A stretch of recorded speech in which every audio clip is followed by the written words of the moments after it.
There is no such thing as Zoom fatigue. Why do I know that? Because I just read an article that dating at the workplace has actually gone up during the pandemic. So in other words, more people are dating at work right now online than before the pandemic. How crazy is that? So don't talk to me about Zoom fatigue. The real challenge is bad content or lousily organized meetings. And that's why I wanted to share with you a few strategies and techniques that you can use to immediately create a different experience for your audience. My name is Andrew Lawless. I'm a certified high performance coach and best-selling author. And let's face it, online meetings are here to stay. They're not going away, ever. Because the easiest way of communicating, sharing, teaching, and selling anything is to meet online. You just hop on, learn, share, exchange ideas, and then you move on. Compare that to earlier days where we had to go to the airport, sometimes for just an hour meeting with a client because it was so important. And you were traveling for a day or two to make that happen, right? So less and less people are willing to do this now because they see how well this works and they have also learned how to make it work. Experience matters. So what I want you to do is not think of your meetings as meetings, but as experiences that you create for your audience.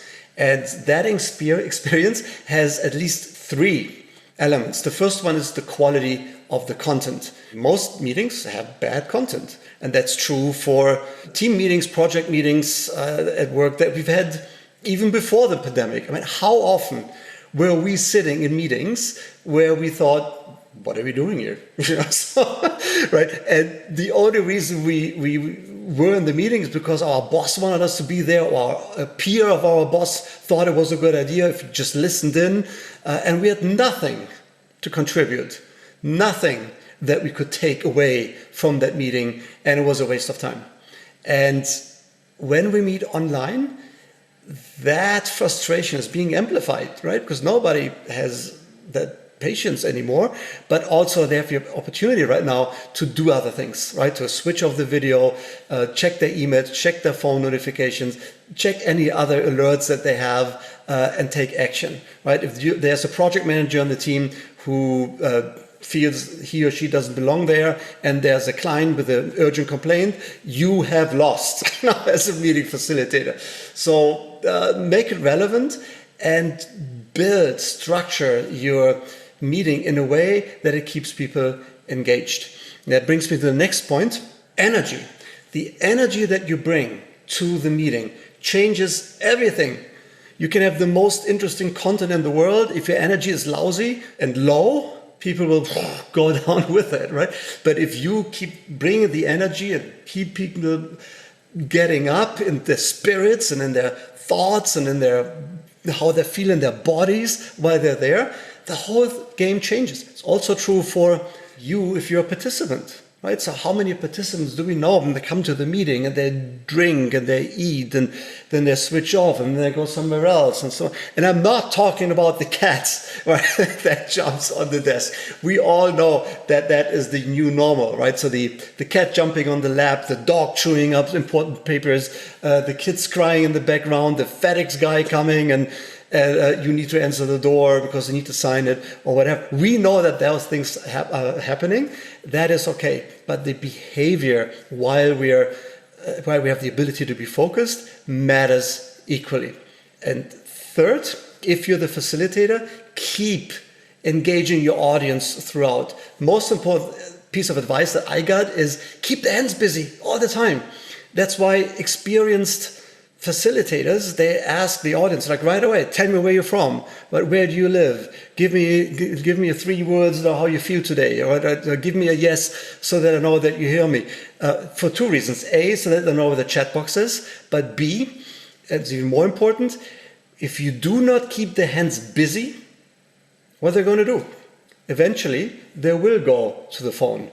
They will go to the keyboards, right? And do something else with their hands. So the number one thing that you can do right away to bring your online meetings right to the next level is to keep people's hands engaged at all the time. Here are a few other things that I want you to consider.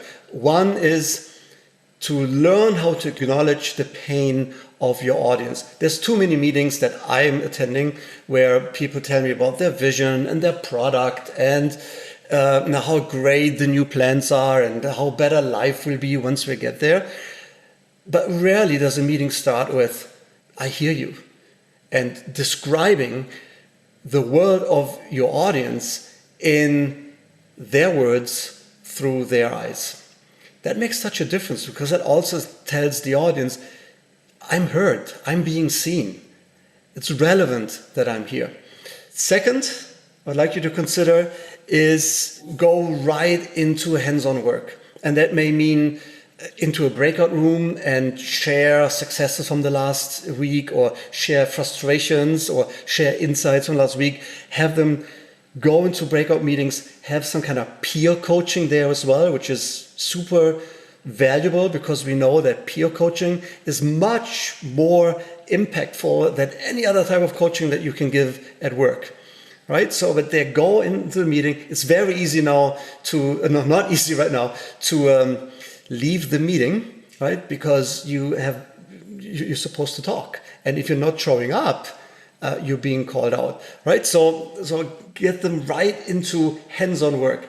For some, that may mean a worksheet, right? So that you draw something and they fill in the blanks or fill in some other graphics or color out paper, whatever, right? We're going into coloring here, but keep the hands busy all the time.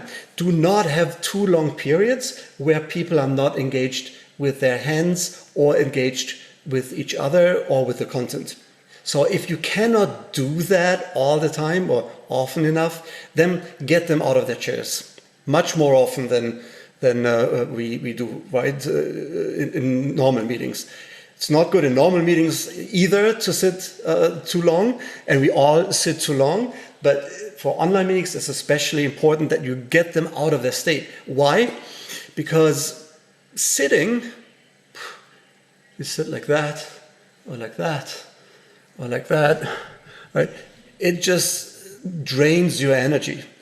Whereas when you stand, it feels different. You bring a different energy to the meeting, but also the audience gets a different level of alertness, and you can do a few things, right? You can just have them for a minute, just balance on their or bounce on their feet and then clap 20 times, right? So you can do the Tony Robbins thing, or you can do the running in place exercises that I'm doing with my audience all the time. And every single meeting where I do this in the beginning, I get positive feedback about the amazing energy throughout. Talking about energy, too many online meetings start very energetically and then they drop off.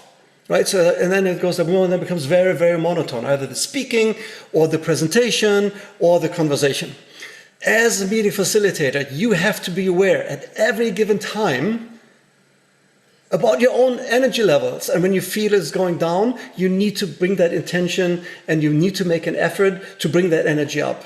Because energy does not come naturally, right? You need to generate it and you need to set that intention to bring that energy up. And that will rub off on your audience. Start doing this right away. And you will see the moment you bring up the level of your content, you bring the energy to the meeting, you keep people engaged, and you get them out of the chair and you change their state all the time.